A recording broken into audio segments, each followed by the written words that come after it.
नरेंद्र मोदी जो तीसरी बार भारत के पीएम बनते हैं। नरेंद्र दामोदर दास मोदी, उनकी सरकार अभी गिरने वाली है। नरेंद्र मोदी जी अपना चेहरा इस देश को नहीं दिखा पाएंगे। ये सब एक स्टेट के इलेक्शन से पॉसिबल है। हमारे मुख्यमंत्री इतना बार पलटी मारे। कैसे मोदी सरकार अगले 2 महीनों में गिरने वाली है। और नहीं लूट सकता हूं, इस्तीफा दे रहा हूं। चलिए इस वीडियो में आगे समझते हैं कि कैसे गिरेगी अगले 2 महीनों में मोदी सरकार। देखिए कहानी की शुरुआत होती है 19 अप्रैल 2024 को, जब लोकसभा इलेक्शन का वोटिंग स्टार्ट होती है। यह वोटिंग 7 फेज में होनी थी और 1 जून तक सारी वोटिंग हो जानी थी। और अभी तक 10 साल से मोदी गवर्नमेंट चल रही थी, तो इन्होंने एक बार फिर हवा भरी कि ये 400 पार जाने वाले हैं। अब की बार पर दिक्कत वाली बात तब होती है जब ये बिकी हुई मीडिया 400 पार का एग्जिट पोल भी दिखाने लगती है। 401 पहुंच सकता है व्यूअर्स। ये सबसे बड़ी खबर इस वक्त की जो हमारे एग्जिट पोल से निकल कर।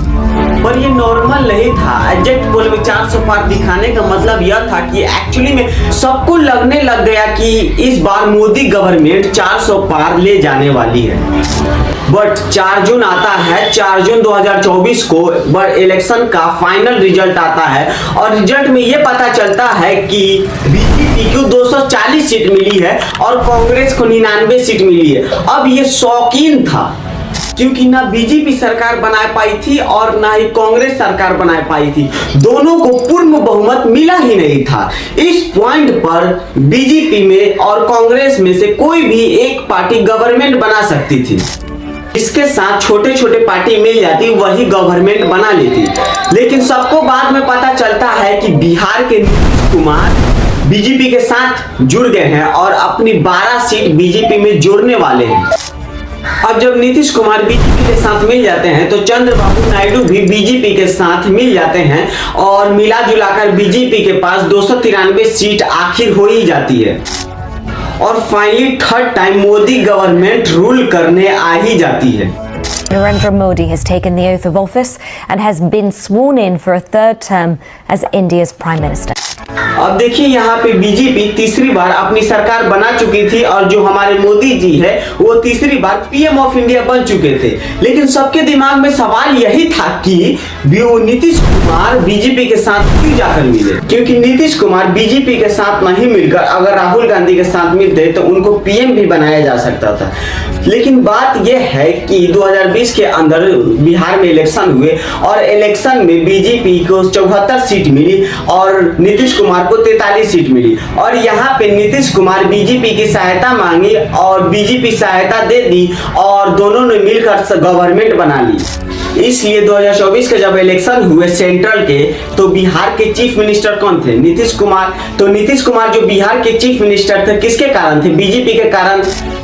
वो बीजेपी क्यों छोड़ते? मतलब जो बिहार के अंदर सीएम बने हुए हैं बीजेपी के अलायंस के कारण, इसी के लिए वो सेंट्रल में 12 सीट बीजेपी को साथ दिए। अब मोदी गवर्नमेंट बन चुकी थी, बीजेपी रूल में आ चुकी थी। लेकिन दिक्कत वाली बात तब होती है जब यह गवर्नमेंट पहली 2 बार आई थी तो पूर्ण बहुमत से आई थी, पूरी सीट से आई थी। और इस बार जब 2024 में आई है तो अलायंस बनाकर आई है। एक्चुअली में ये भी बात है कि बिहार के सबसे लार्जेस्ट पार्टी तेजस्वी यादव की पार्टी, इन्होंने 75 सीट मिली थी 2015 के अंदर और 2020 में इन्होंने 80 सीट लाई थी।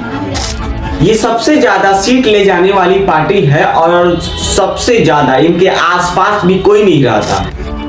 और तेजस्वी यादव के साथ है कांग्रेस महागठबंधन। कांग्रेस के पास 19 सीट है और मिला जुला कर दोनों को मिला जुला कर टोटल 110 सीट हो जाते हैं। बट कॉमन बात यह है कि 2019 में मोदी गवर्नमेंट को 303 सीट मिलती है। ये इतनी ज्यादा थी कि राहुल गांधी उसके बाद डिसअपॉइंट हो जाते हैं और चले जाते हैं, कांग्रेस की लीडरशिप छोड़ देते हैं। बाद में 2020 के अंदर बिहार में इलेक्शन होते हैं और बिहार के इलेक्शन में सेंट्रल का इतना इफेक्ट पड़ता है कि मोदी गवर्नमेंट को 53 नहीं बल्कि 74 सीट मिलती है और कांग्रेस को 27 नहीं बल्कि 19 सीट मिलती है। मतलब यहाँ पे मोदी गवर्नमेंट की 21 सीट बढ़ जाती है और कांग्रेस की 8 सीट घट जाती है।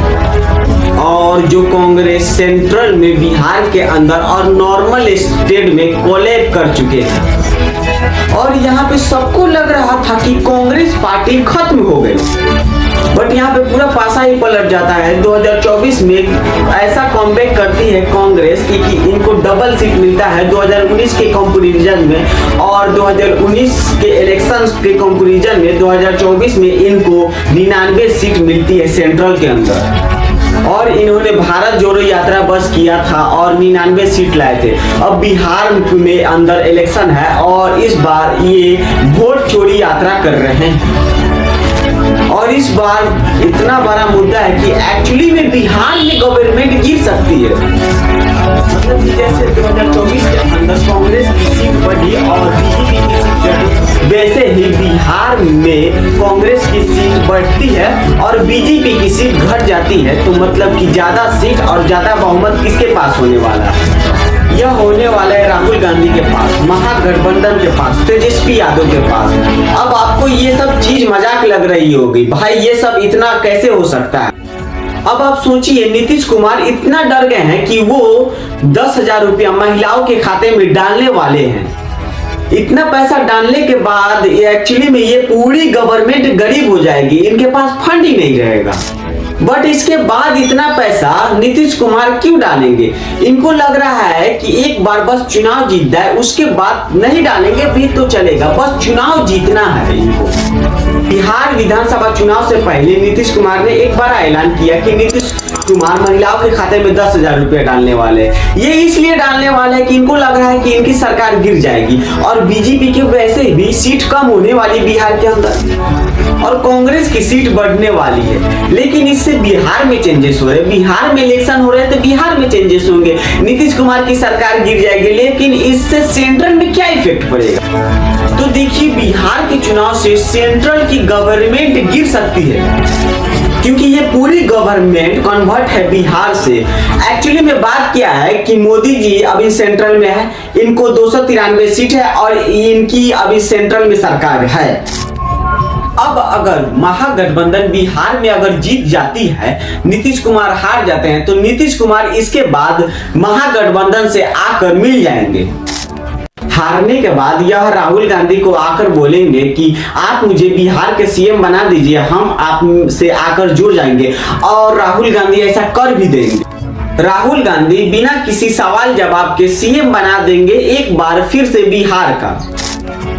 अब राहुल गांधी नीतीश कुमार से बोलेंगे, हमने तो आपका बिहार का सीएम बना दिया है, अब आप सेंट्रल का 12 सीट मुझे दे दे। ऑल अवे नीतीश कुमार ऐसा कर देंगे और 12 सीट मोदी गवर्नमेंट से छीनकर कांग्रेस गवर्नमेंट को दे देंगे। बट यहाँ पे एक बात है, नीतीश कुमार अगेन सीएम बन जाएंगे तो तेजस्वी यादव राहुल गांधी के साथ क्यों रहेंगे? जब तेजस्वी यादव के पास सबसे ज्यादा सीट है तो वो राहुल गांधी के पास रहेंगे क्यों, जब उनको सीएम नहीं बनाया जा रहा है? देखिए, बात क्या है कि महागठबंधन को तेजस्वी यादव तो नहीं छोड़ेंगे क्योंकि उनको भी पता है कि बिहार के इलेक्शन से सेंट्रल का गवर्नमेंट भी हिल सकता है।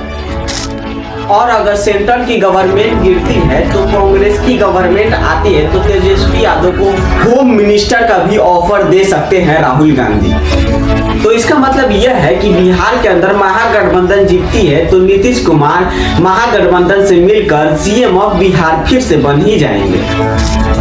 और अगर नीतीश कुमार 12 सीट सेंट्रल से खींचकर कांग्रेस को दे देते हैं तो मोदी गवर्नमेंट के पास 281 सीट बचती है। 281 सीट में इनको सरकार बनी रहती है, लेकिन और यहाँ पे पूरा गेम हो जाता है और चंद्रबाबू नायडू के पास 16 सीट है।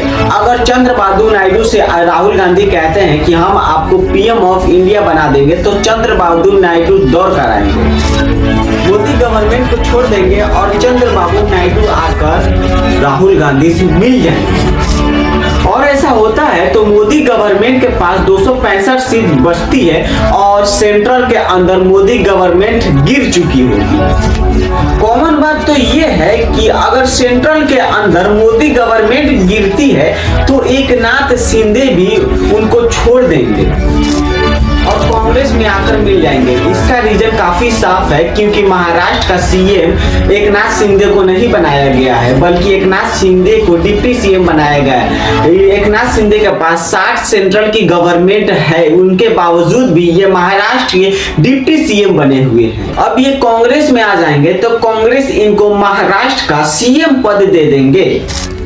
तो बिहार के अंदर अगर महागठबंधन जीतती है तो बीजेपी के पास 258 सीट बचती है और इंडिया अलायंस के पास सबसे ज्यादा सीट आ जाएंगे। कांग्रेस की गवर्नमेंट बन जाएगी, उनकी अलायंस आ जाएगी, कांग्रेस रूल में आ जाएगी। हालांकि इसके बावजूद भी चंद्रबाबू नायडू को पीएम ऑफ इंडिया बनाएंगे, क्योंकि चंद्रबाबू नायडू को पीएम ऑफ इंडिया का ऑफर देंगे तभी ये बीजेपी को छोड़कर कांग्रेस में आएंगे। अब देखिए, आपको ये सब एक्सप्लेनेशन लग रहा हो, ये सब कैसे हो सकता है, ऐसा हो ही नहीं सकता, ये सब मैं ड्रीम कर रहा हूँ, बट एक्चुअली में ऐसा हो चुका है। इंडिया के इतिहास में 1977 के टाइम ऐसा ही कुछ हुआ था। देखिए बात क्या है कि 1975 का टाइम था, Indira Gandhi PM of India थी। उसी समय इंदिरा गांधी इमरजेंसी डिक्लेयर करती है और पूरा देश का नागरिक उनसे चिढ़ जाता है, पूरा अलायंस, पूरी अपोजिशन पार्टी उनसे चिढ़ जाती है और इतना चिढ़ जाते हैं कि अगले इलेक्शन में इनको हराने के लिए सामने पूरी पार्टी एकजुट हो जाती है, पूरा इंडिया एकजुट हो जाता है, पूरी अपोजिशन पार्टी एकजुट हो जाती है। और 1977 में जब इलेक्शन होते हैं और जब इलेक्शन का रिजल्ट आता है तो इंदिरा गांधी को बस 154 सीट मिलती है 1977 के इलेक्शन में। मतलब यहाँ पे दूसरी पार्टी जीतती है, सामने वाली पार्टी जो कॉम्बिनेशन बनाकर आई थी। लेकिन ये पार्टी कौन थी? एक्चुअली में ये पार्टी भारतीय जनसंघ थी, जो आज का टाइम की बीजेपी बन चुकी है। और ये सब पार्टी छोटे छोटे पार्टी मिलकर आई थी। और एक और पार्टी थी जिनका नाम था भारतीय लोकदत्त। भारतीय लोकदत्त के पास 7 सीट थी और बाकी बीजेपी के पास थी। और छोटे छोटे पार्टी मिलकर इन्होंने सरकार बनाई थी। इनकी सीट थी 295 सेंट्रल के अंदर और इन्होंने सरकार बनाई थी। अब इनका सरकार चुना जाना था और उस समय सबसे ज्यादा सीट थी बीजेपी के पास, यानी भारतीय लोक संघर्ष के पास। और इनके पास सबसे ज्यादा सीट थी, बीजेपी के पास सबसे ज्यादा सीट थी। तो 24 मार्च 1977 को फाइनली मोरारजी देसाई को पीएम ऑफ इंडिया बनाया जाता है। वेल, सब कुछ सही चल रहा था, बीजेपी की सरकार बन चुकी थी, बीजेपी रूल में आ गई थी, उनकी पीएम भी रूल में आ गए थे। बट इस सरकार में कोलिजन स्टार्ट हो गया और 1979 में समाजवादी पार्टी, जो भारतीय लोकदत्त की पार्टी, उनके लीडर बीजेपी से कहते हैं हमें और पार्टी चाहिए और मिनिस्ट्री चाहिए। और बीजेपी इनको मिनिस्ट्री वगैरह नहीं देती है। तो भारतीय लोकदत्त के लीडर कहते हैं चौधरी चरण सिंह, वो 2 साल बाद फाइनली 24 मार्च 1979 को वो बीजेपी छोड़ देते हैं और जाके कांग्रेस में मिल जाते हैं। अब चौधरी चरण सिंह तो कांग्रेस में आ गए थे। कांग्रेस के पास 154 सीट थी, चौधरी चरण सिंह के पास 60 सीट थी। और इसके बाद मिला जुलाकर कांग्रेस के पास 200 सीट मिलती है। लेकिन इनकी गवर्नमेंट अब भी नहीं बन रही थी। कॉमन बात तो ये भी है कि बीजेपी की गवर्नमेंट नहीं बन रही थी।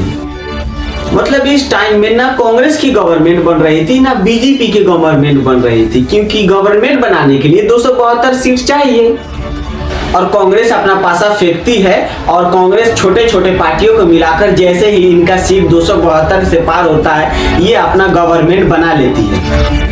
कॉमन बात तो ये है कि कांग्रेस के पास 154 सीट होने के बावजूद भी ये Indira Gandhi PM of India नहीं बनते हैं। बट यहाँ पे सबको लगता है कि Indira Gandhi PM of India बनेगी, लेकिन Indira Gandhi PM of India नहीं बनती। यहाँ पे पीएम ऑफ इंडिया बनाया जाता है चौधरी चरण सिंह को, और चौधरी चरण सिंह इसलिए बीजेपी को ही छोड़ कर आए थे, क्योंकि कांग्रेस इनको लगातार कह रही थी कि हम आपको पीएम बना देंगे, आप बस कांग्रेस में आ जाइए। साथ जब चरण सिंह ने बीजेपी से मिनिस्ट्री मांगी तो बीजेपी ने मना कर दिया और ये फटाक से कांग्रेस में आ जाते हैं। और भारत के इतिहास में पहली बार होता है कि 543 सीट के होने के बावजूद भी देश का ऐसा आदमी पीएम बनता है जिनके पास सिर्फ 60 सीट थी। ऑल अवे राहुल गांधी यही ट्राई करना चाहते हैं। नवंबर में बिहार में इलेक्शन है, राहुल गांधी यही ट्राई करना चाहते हैं। कांग्रेस के पास 99 सीट है। अगर कांग्रेस बिहार में जीतती है तो वो नीतीश कुमार को साथ ले लेंगे और चंद्रबाबू नायडू को ले लेंगे और चंद्रबाबू नायडू को पीएम ऑफ इंडिया बना देंगे। बस कांग्रेस को बीजेपी की गवर्नमेंट गिरानी है। आपको क्या लगता है कि 1979 के जैसे नवंबर में 2025 में क्या गवर्नमेंट मोदी गवर्नमेंट गिर सकती है और कांग्रेस आ जाएगी? कमेंट सेक्शन में जरूर बताएं।